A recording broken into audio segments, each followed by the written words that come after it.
Good morning and welcome to Friday Morning Devotions. Looking forward to spending some time during the holiday season talking about a new series that we're going to do during the month of December. Welcome. Thanks for your encouragement for those who send text messages, those who comment. We really appreciate all that. Appreciate your encouragement, your support, your participation in the process of being a place at which all of us can grow in our walk with Jesus Christ. So remember, you can share, comment below, and those type of things. So make sure you do that. And here's the question for this week, and enter in the comments below. Where will you be spending Christmas this year? Where will you be spending Christmas, or where will you be celebrating the Christmas season at this year? I don't know if you realize this, but there's one thing that's lacking in our current world, and the one ingredient that gives all of life energy is gone in most of the settings in our life, in our world today. The one thing that gives power to the weakest of souls and the tenacity to fight is this one thing. Matter of fact, it is unmatched if the person has this one thing. The one thing that if you remove it is one of the most powerful demotivators that there is in people's lives, and people actually die as a result of the lack of this. And one of the wisest men to ever write words on a page penned these words concerning this one thing. Hope deferred makes the heart grow sick. But what's amazing is the fact that this season, the season you and I are celebrating that we know as Christmas, that the answer to the vacuum of hope lies in this season. This one hope will transform your life and the very fabric of your existence. And without any change in the world around you, no changes in the world around you, you can find yourself having purpose and direction, maybe for the first time in your life, because of hope. I'm not fooling you. There's no fancy answer here. The answer is ages old, and it's based on a message that's based in eternity. And the message is this: Christmas signals the hope all mankind was seeking before Jesus came, and defines all hope after he lived here on earth. So let's jump in and really kick in this series during the holiday season for hope for the holidays. And each week we're going to use one of the letters from the word hope, H-O-P-E, to help you and I get a grip on the truth of hope. So let's kick off this season with this first truth. The letter H. Hope has a name. Hope has a name.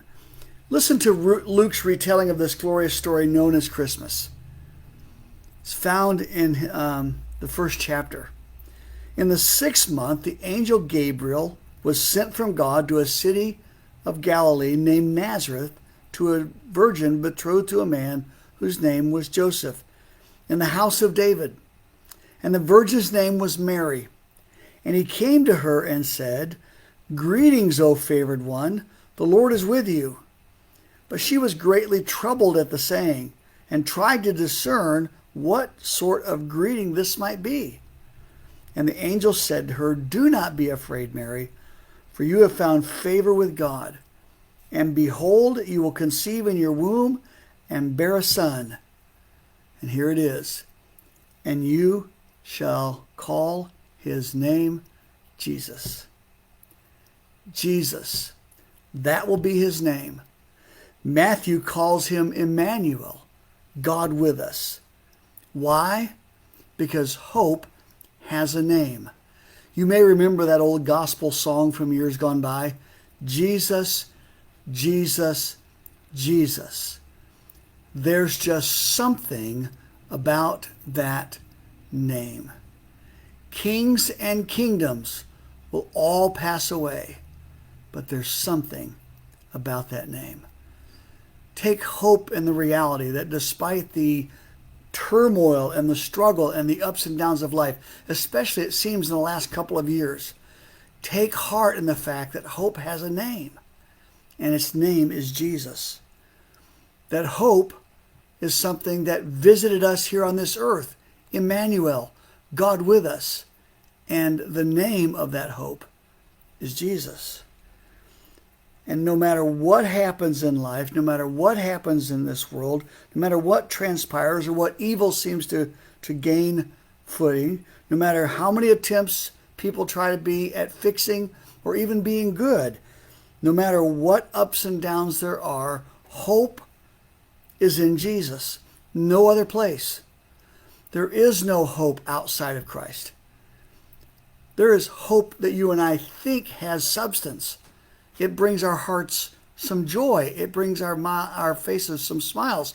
But in the long run, these things begin to pass away. And so the reality is that we only have one real option in life, and that is to find the only hope that lasts not only through this life, but after this life. And Christmas is the season that we celebrate that hope the most.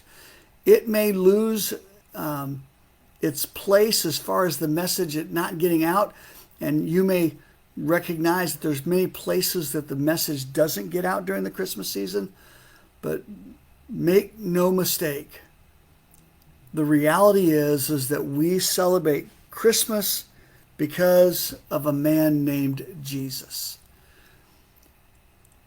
The first century church died for this reality of a man named Jesus, because hope has a name.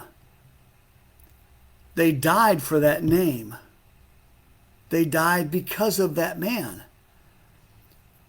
And the reality is many people have died for causes over time. And even many have died for a lie. And some feel like that the whole idea of Christianity is a lie.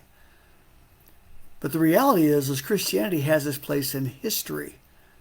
And that name was given to a child, and all of our history was changed because of it. So much so that we begin to define our time as humans into two categories. Christmas began to define human history in two categories: BC, before Christ; AD, after Christ.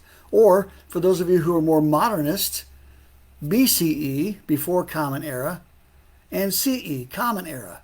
You can call it what you want. The titles can change. You can call it before, and after, But the reality is, a pivot point of that change is a man named Jesus, who is a historical figure, who now is in the right hand of the Father, making intercession for those who follow him.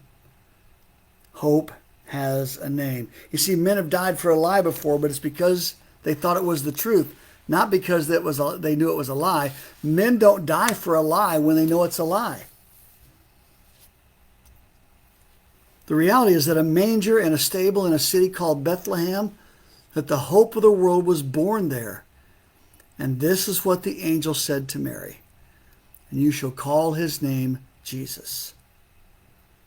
It is my prayer that this holiday season that you understand that you truly and fully have the hope of the name Jesus, because hope has a name. I pray that as you surround yourself with the trappings of the holiday and you celebrate this marvelous story, no matter what you do to celebrate the holiday, that you don't lose sight of the truth. This season exists because Jesus exists, because hope has a name: Jesus. So, will you come and see this babe in a manger, this child born to be a king? Because hope has a name, and you can trust in that name today. And if you haven't, I pray you will. If you've never asked Christ in your life, give yourself the best Christmas present today, based on the reality of the truth of Christmas, that hope has a name. Thank you so much for your time today. Appreciate you spending time in Friday morning devotions. We will continue this series next week, next Friday morning, 8:30. And I'm looking forward to spending time with you during the Christmas season, talking about the reality of the hope of the season. So remember, comment, share, let others know about Friday morning devotions. Share it with your friends. Send the links to them when you get the links via email. And until next week, I pray that you would have a blessed weekend. Bless you now. I'll take